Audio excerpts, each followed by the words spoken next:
स्वागत है आपका त्यागी गुरु फिजिक्स क्लासेस में। गुड मॉर्निंग स्टूडेंट्स, कैसे हो? आज हम पढ़ेंगे, अपना चैप्टर चल रहा था 6, जिसमें चल रहा था विभव मापी के अनुप्रयोग। तो विभव मापी के अनुप्रयोग में अगला है कि विभव मापी की सहायता से किसी प्राथमिक सेल का आंतरिक प्रतिरोध ज्ञात करना। आज सीखेंगे बेटा कि विभव मापी की सहायता से किसी प्राथमिक सेल का आंतरिक प्रतिरोध कैसे ज्ञात करते हैं। तो बेटा हम पढ़ चुके हैं कि आंतरिक प्रतिरोध का सूत्र होता है R बराबर E minus V upon V into R। Right बेटा? तो अब देखो यहाँ से E क्या है, यहाँ पर विद्युत वाहक बल, V क्या है टर्मिनल वोल्टता, R क्या है प्रतिरोध।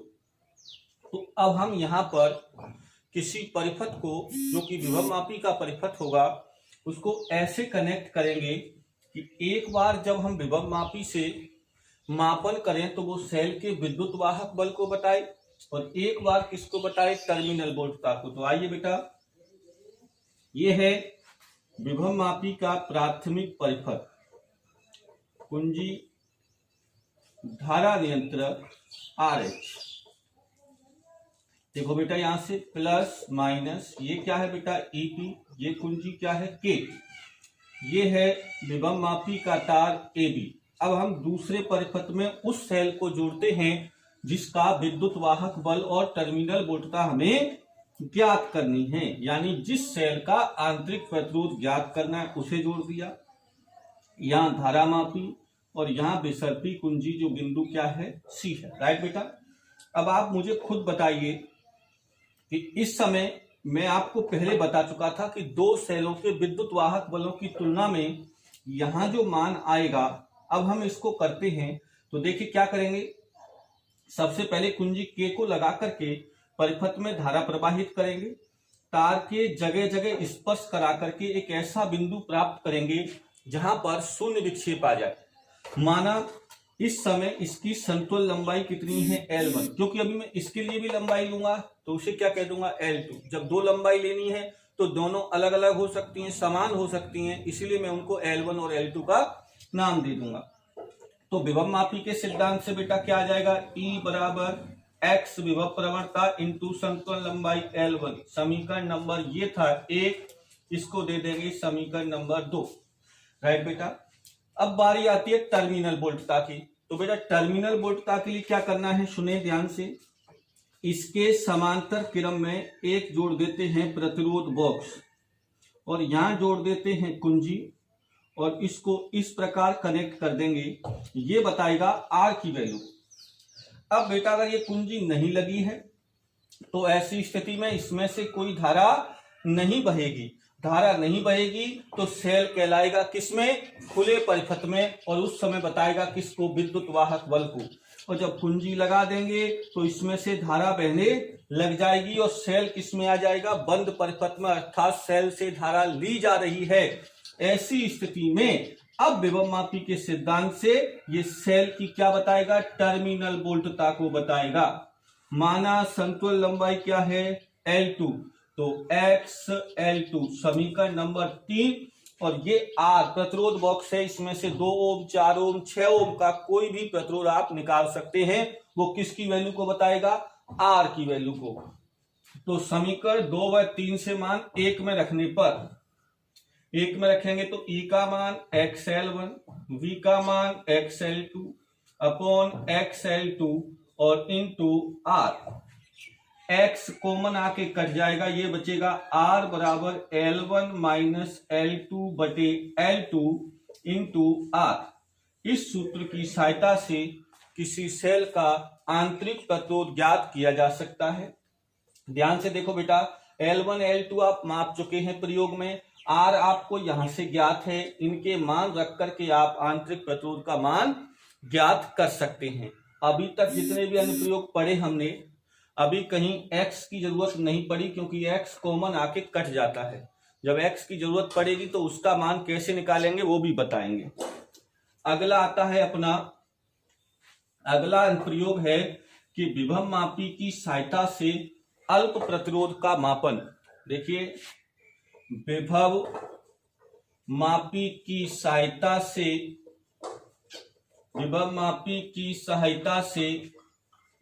अल्प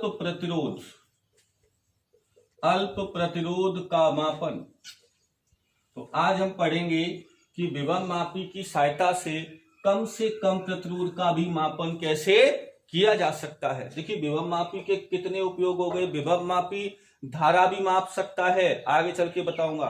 विभव मापी टर्मिनल वोल्टता बता सकता है। विभव मापी विद्युत वाहक बल माप सकता है। विभव मापी प्रतिरोध का भी मापन कर सकता है। देखिए कैसे करेगा, क्योंकि अल्प प्रतिरोध का मापन करना है तो अब थोड़ा सा चित्र में परिवर्तन आएगा, उसको ध्यान से सुन लेना। चित्र में क्या परिवर्तन आएगा देखिए ध्यान से।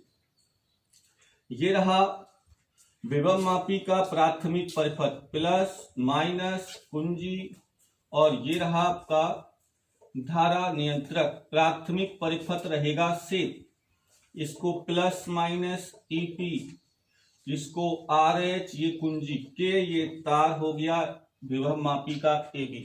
राइट बेटा। अब यहां से देखो, आप थोड़ा सा आपको परिवर्तन करना होगा। एक यहां पर मैं ले लेता हूं, ये है कोई उच्च प्रतिरोध कैपिटल R, और ये है बेटा स्मॉल r। ये आंतरिक प्रतिरोध नहीं है बेटा, ये अल्प प्रतिरोध है, माइनर सा अंतर है, ध्यान से पढ़ना इस टॉपिक को। ये है स्मॉल r जिसे कहेंगे अल्प प्रतिरोध, और यहां जोड़ देंगे बेटा एक धारा नियंत्रक दूसरा। ध्यान देना, यहां पर यहां से पॉइंट टर्न लेने वाला है, और ऊपर जैसा परिपथ एक नीचे बनाएंगे। यहां एक होगा सेल, यहां होगी कुंजी, और इसको यहां जोड़। देखो ऊपर धारा नियंत्रक तो यहां भी धारा नियंत्रक, ऊपर कुंजी, यहां भी कुंजी, यहां सेल, यहां सेल। इसको K1 नाम दे देंगे, इसको RH1, इसको नाम दे देंगे क्या बेटा RH2, और ये हो जाएगी कुंजी K2, और इसको नाम दे दो बैटरी B। राइट बेटा। तो देखो इससे धारा इसमें बहने लग जाएगी, इससे धारा इसमें क्या बह रही है I। अब बेटा यहां पर एक द्विमार्गी कुंजी जैसा कि दो सेलों के विद्युत वाहक बल में लगाई थी। देखिए कैसे लगाएंगे। एक टर्मिनल तो यहां जुड़ जाएगा प्रतिरोध R पर, ये बीच में रहेगा, और एक तीसरा टर्मिनल जुड़ जाएगा स्मॉल r पर। इसको 1 नंबर, 2 नंबर, 3 नंबर, ये द्वि टर्मिनल कुंजी होती है जिसमें 2 टर्मिनल होते हैं या 2 द्वार होते हैं। यहां पर जुड़ जाएगा धारा मापी, और यहां जुड़ जाएगी विसर्पी कुंजी J, जो बिंदु बताएगा किसको C को। अब बेटा देखो इसकी क्रिया विधि में सबसे पहले कुंजी को कहां लगाएंगे, 1 और 2 टर्मिनल के बीच में लगाएंगे। तो पहला और दूसरा टर्मिनल किससे जुड़ जाएगा, धारा मापी से। राइट बेटा, पहला और दूसरा टर्मिनल किससे जुड़ जाएगा बेटा, धारा मापी से। जब ये धारा मापी से जुड़ेगा तो आप मुझे बताइए कि अभी इसमें से धारा कैसे जाएगी, ऐसे। तो यहाँ कौन जुड़ा है, कैपिटल R। तो विभव मापी का सिद्धांत क्या कहता है कि इस बिंदु पर विभव, तो इस बिंदु पर विभव ओम के नियम से क्या हो जाएगा, IR बराबर संतुलन लंबाई L1 है तो XL1। समीकरण नंबर क्या हो जाएगा बेटा 1। राइट। अब हम क्या करेंगे, देखो यहां से यहां तक विभव मापी के सिद्धांत के अनुसार मैंने क्या लिया है, इस प्रतिरोध पर विभव का मान क्या हो जाएगा, I × R बराबर XL। अब इस कुंजी को यहां से निकाल देंगे, कहां लगा देंगे, 2 और 3 के बीच में। जब 2 और 3 के बीच में लगा देंगे तो इसका यहां पर कोई उपयोग नहीं है। अब देखो 2 और 3 के बीच में लगाया तो धारा मापी फिर जुड़ गया, लेकिन 3 कहां पर, यहां। तो अब ये दोनों प्रतिरोध जुड़ गए, कौन, R और R, स्मॉल r, और ये दोनों किस में बेटा, श्रेणी क्रम में है। तो ऐसी स्थिति में विभव मापी के सिद्धांत से हो जाएगा R प्लस स्मॉल r, और दोनों में धारा कैसी है, समान I। तो ये भी ओम के नियम से हो गया, बराबर X, और समतुल्य लंबाई माना क्या है, L2। तो समीकरण नंबर कितना आ जाएगा, 2। अब हम क्या करेंगे, समीकरण 2 में 1 से क्या दे देंगे, भाग। तो ये हो जाएगा I R plus small r बटे IR, बराबर XL2 बटे XL1।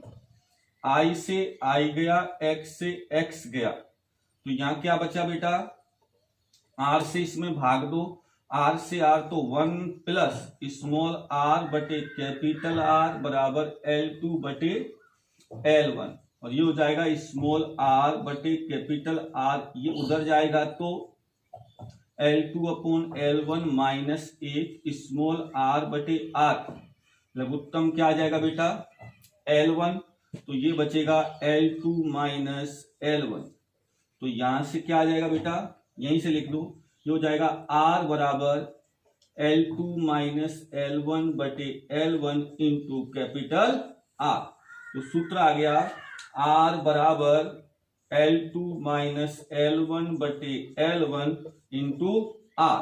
तो बेटा इस सूत्र की सहायता से अल्प प्रतिरोध का मापन ज्ञात, अल्प मान या अल्प प्रतिरोध का मान ज्ञात कर सकते हैं। देखो बेटा, एक मैंने बताया था अभी आपको कि सेल का आंतरिक प्रतिरोध, और ये है अल्प प्रतिरोध। आंतरिक प्रतिरोध का सूत्र क्या था, L1 माइनस L2 बटे L2 2R। तो ध्यान देना, इनमें थोड़ा सा अंतर है, अगर एग्जाम में प्रश्न आए तो उसे ध्यान से पढ़ें कि वो अल्प प्रतिरोध का पूछ रहा है या आंतरिक प्रतिरोध का पूछ रहा है। आंतरिक प्रतिरोध का पूछेगा तो सूत्र आएगा L1 माइनस L2 बटे L1।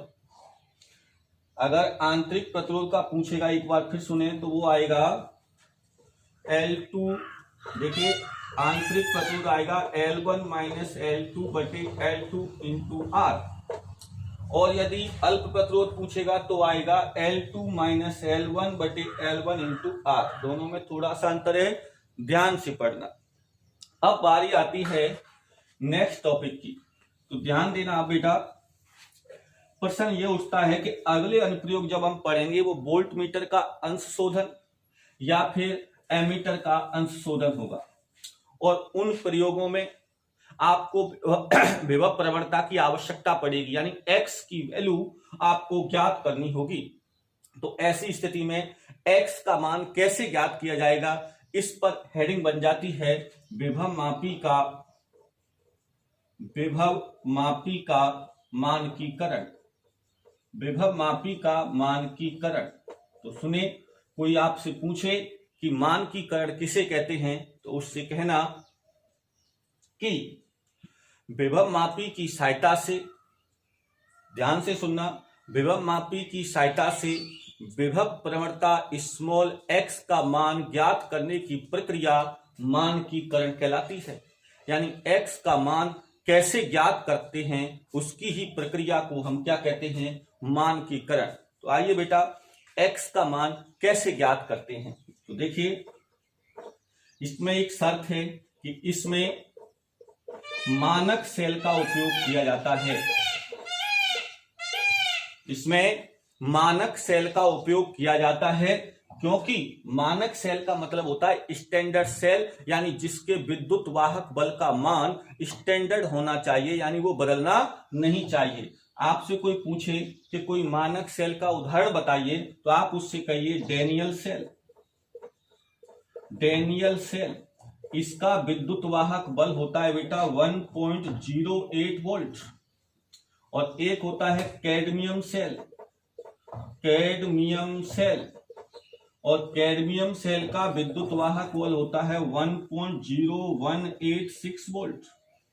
ये दोनों ही सेल मानक सेल हैं, जिनके विद्युत वाहक बल के मान नियत हैं, इसलिए इनको मानक सेल यानी स्टैंडर्ड सेल कहा जाता है। अब क्रम आता है कि कैसे x का मान ज्ञात करेंगे। तो बेटा सिंपल सा है कि इसमें मानक सेल का उपयोग किया जाएगा। जहां हम सिंपल विद्युत वाहक बल E वाला जो सेल उपयोग करते थे, वो यहां पर मानक सेल। तो देखिए, ये है विभव मापी का तार, ये है प्राथमिक परिपथ, और इसको तो रट गया होगा आपको, ये तो बार बार उपयोग में आ रहा है। देखिए, प्लस माइनस ईपी कुंजी के RH धारा नियंत्रक, और ये तार क्या है AB। अब बस आपको क्या करना है, यहां जो सेल है इसे कहते हैं मानक सेल।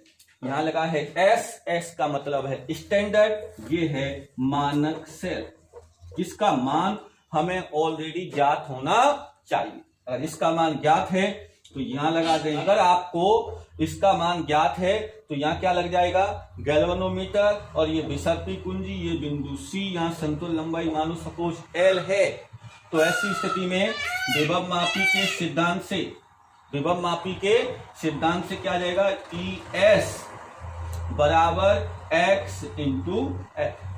ओके, विभव मापी कहता है कि इस सेल का विद्युतवाहक बल बराबर होगा x इंटू एल। तो x बराबर क्या हो जाएगा बेटा, ई एस अपॉन एल, यानी ई एस मानक सेल का विद्युतवाहक बल जो कि आपको ज्ञात होगा, जिस सेल को आप लगाएंगे। एल आप इस प्रयोग से ज्ञात कर चुके हैं, ऐसी स्थिति में आप x का मान ज्ञात कर सकते हैं। इसी प्रक्रिया को क्या कहते हैं, मानकीकरण कहते हैं। धन्यवाद।